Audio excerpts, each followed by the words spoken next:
Imagina un mundo en el que no puedas comprar nada sin permiso, en el que cada elección diaria que hagas sea monitorizada y registrada en una base de datos controlada por los gobiernos. Un mundo en el que podrías verte obligado a comprar cosas que no necesitas o a que te bloqueen tu dinero para que no las compres. Esto lo podemos ver como un mundo en el que el dinero ya no es una herramienta de libertad personal, sino más bien un medio que tiene el gobierno para controlar todas nuestras decisiones. Esto la verdad que puede parecer una teoría conspiranoica o algo sacado de la ciencia ficción, pero puede estar muchísimo más cerca de lo que nosotros pensamos. De hecho, en muchos sentidos esto ya está aquí. Sí, en este vídeo vamos a hablar sobre las CBDCs, qué consecuencias podrían tener para el sistema monetario actual y cómo esto podría afectarnos a todos nosotros. Este podría ser el cambio más importante en la forma en la que opera el dinero en la historia humana. Así que, ¿qué son las CBDCs? Las CBDC o Central Bank Digital Currency son monedas digitales del Banco Central y estas son similares a las criptomonedas, pero emitidas por un banco central.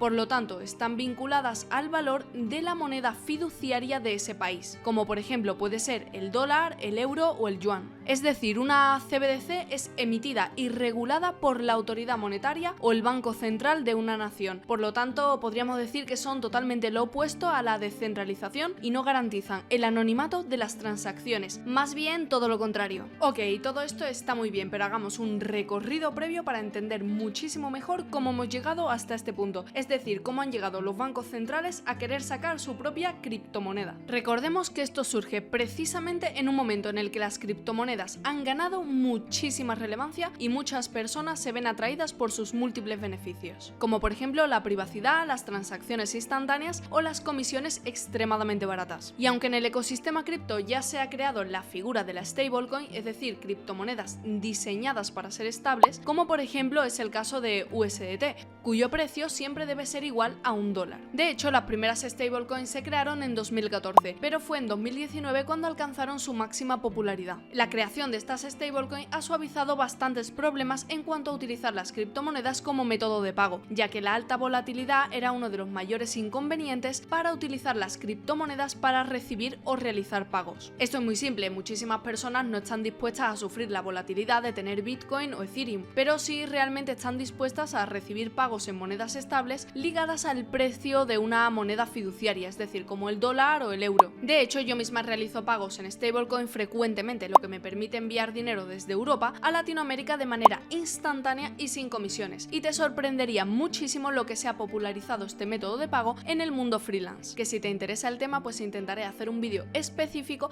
sobre cómo realizo esos pagos. Por lo tanto, déjamelo en los comentarios.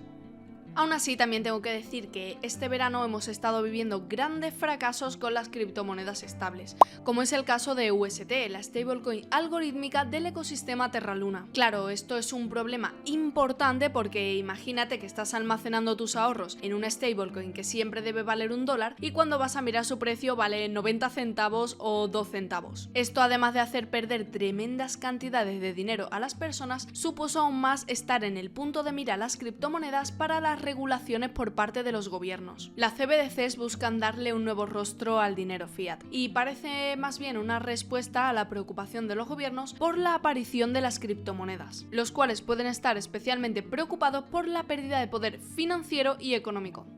Pero el concepto de CBDC no es para nada algo nuevo. De hecho, la primera mención de una CBDC la realizó James Tobin en 1985. Desde entonces la idea de crear una CBDC siempre ha estado en el aire, pero olvidada por la sensación de control que tenían los bancos tradicionales. Sin embargo, con el nacimiento de Internet, la llegada de los pagos digitales y sobre todo con la llegada de las criptomonedas, las entidades empezaron a replantearse cómo seguir teniendo el control del dinero. Las CBDCs como herramienta de control, y aquí entramos en un aspecto fundamental para poder entender cuáles son las funciones de la CBDC, tenemos que hablar del control, el control del dinero por parte de los gobiernos. Todos sabemos que tanto los gobiernos como los bancos centrales están muy obsesionados con controlar cómo gastas tu dinero o cómo este se distribuye entre los ciudadanos. Debido a la pandemia se ha potenciado todavía más la digitalización de las transacciones y como consecuencia se ha reducido bastante los pagos en efectivo, y todos sabemos que gran parte del dinero que se paga en efectivo es dinero negro. El seguimiento que se puede hacer sobre el dinero dinero en efectivo es escaso y por ahí la pandemia le ha allanado bastante el terreno a los gobiernos. Sí, hay menos dinero en efectivo y además se implementan. Si hay menos dinero en efectivo y además se implementan las CBDCs controladas por los bancos centrales, los gobiernos se aseguran una posición de control total. Ejercer un mayor control sobre el dinero no puede hacerse únicamente con la implementación de las CBDCs, sino que estamos viendo constantemente reformas legislativas orientadas precisamente a eso.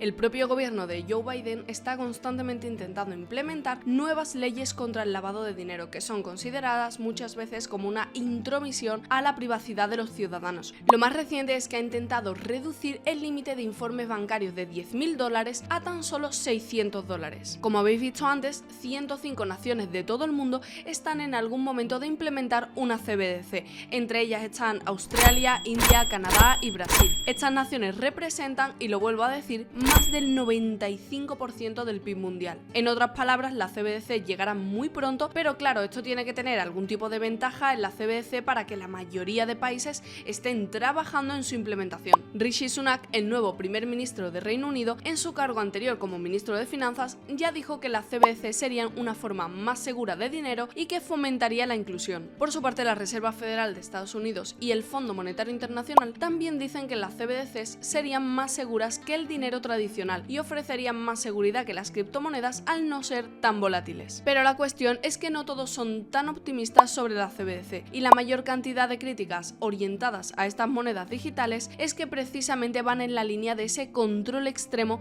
que podrían tener los bancos centrales sobre el dinero de todos nosotros. En definitiva, una CBDC le permitiría al gobierno rastrear todo lo que hacemos, todo lo que compramos, cuándo y a quién. Y la parte más conflictiva no es que necesariamente tendrían acceso a todos nuestros datos financieros. La más conflictiva proviene del hecho de que las CBDCs podrían ser programables. El gobierno podría programar la forma en la que se puede usar el dinero. Según avanzó Bo Lee, el director del Fondo Monetario Internacional, en una conferencia el pasado 14 de octubre, y leo textualmente, una CBDC puede permitir que las agencias gubernamentales y los actores del sector privado la programen, creen contratos inteligentes y permitan funciones de políticas específicas. Y añadió que esto tiene aplicaciones como los pagos de asistencia social, cupones de consumo y cartillas de alimentos. Al programar las CBDCs, el dinero puede orientarse con precisión para qué tipo de personas las pueden poseer y qué tipo de uso pueden darle. Por ejemplo, podría programarse para que solamente pueda gastarlo en ciertos artículos aprobados por el gobierno. También podría controlar directamente cuánto dinero gastamos, limitándolo para que solo podamos gastar una cierta cantidad de dinero cada día, o más bien todo lo contrario, obligándote a gastarlo en un cierto periodo de tiempo. Y si no lo hicieras, pues directamente tu dinero desaparecería de tu cuenta bancaria. En este punto, controlar la demanda sería extremadamente fácil para el gobierno. Si la economía está estancada, el gobierno podría estimular a la economía al obligar a los ciudadanos a salir y a gastar su dinero. Eso sería muy fácil con la CBDC programable. Es decir, mediante las CBDCs,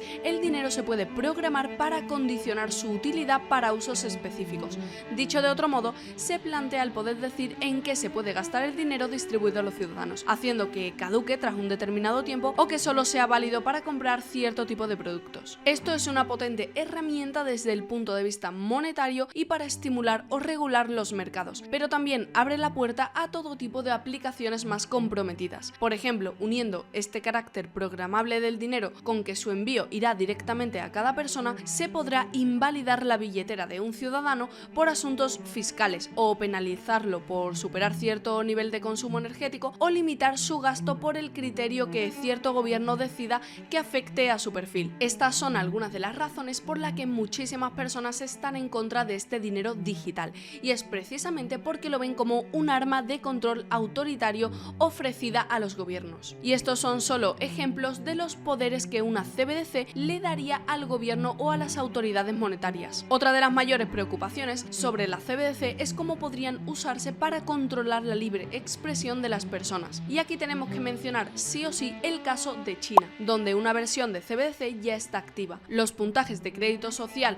de las personas están vinculados a sus cuentas bancarias, y si dicen cosas incorrectas en línea, como por ejemplo criticar al gobierno, sus derechos a usar ese dinero desaparecen. Por ejemplo, se les limita la compra de boletos de avión o tren, incluso la compra de ciertos bienes. Esto parece una completa locura, pero es algo que ya el gobierno chino está aplicando a más de 23 millones de personas. Solamente para que veáis la gravedad de la aplicación de una CBDC, os voy a dar un ejemplo muy claro. El Partido Comunista de China emitió una advertencia reciente a las familias mongolas sobre que si no envían a sus niños a las escuelas del Estado, serían incluidos en una lista negra. El yuan digital permite al gobierno combinar los datos financieros con este tipo de listas, dándole información esencial sobre todo lo que hacen las familias. Para resumir un poco todo esto, las CBDC suponen un importante cambio y una gran herramienta de control para los gobiernos. Hasta el momento no sabemos exactamente cuáles pueden ser todas las aplicaciones de este tipo de monedas digitales. Estas pueden ser positivas o negativas, pero lo que sí está claro es que son la llave para controlar financieramente a la población. Sabemos también que no son solamente hipótesis, sino que esto es una realidad y solamente es cuestión de tiempo que empiecen a implementarse en todos los países, y que la razón principal por la que muchas personas temen la implementación de una CBDC es porque le daría al gobierno el máximo poder sobre nuestras acciones. Por lo tanto, para muchas personas son un adiós a la privacidad y adiós a la libertad. Por favor, déjame tu opinión en comentarios porque este tema me interesa muchísimo y sobre todo quiero saber qué estás pensando tú. Muchísimas gracias por llegar hasta aquí y nos vemos en el próximo vídeo.